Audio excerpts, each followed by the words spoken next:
Hi everyone आपण माने सब केमती अछंती मु जानिची बहुत भलरे थिबे। छाड़ मो वीडियो को तो आपण वेट भूली ही जाइथिबे। हाउ कोन कहबे। हो कोन हो करिबा या परठु मु रेगुलरली वीडियो पोस्ट करिबे कारण मझरे टिके मो देह खराब ही जाइतिला तो मु किछि भी पोस्ट करिनी।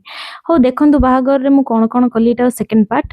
तो सजबाज हेई कि साड़ी पिंधि कि स्टाइल मारी कि आमे बाराती रे बाहर जाइथिलु। तापरे बाराती रे बहुत डांस भी करिथिली। तापरे पहुंची जाइथिलु आमे भितरे एंट्री कर सारथिलु। ता एठी देखंतु केते सुंदर सजा ହେଇची आमे एठी टिके फोटो शूट करी कि सीधा पहुंची गलु खाइबा पाखरे। देखि पारथबे गुपचुप पाखरे फास्ट ही पहुंची जाइथिल। तापरे एठी गोटे कोन चाट टाइप रो खाउथिली मोर आ मने नै बहुत दिन हे गलानी। एठी तापरे थिला पास्ता भी थिला और सपड आलू टिक्की भी थिला मु सब खाइथिली कि जेते वीडियो करिनी।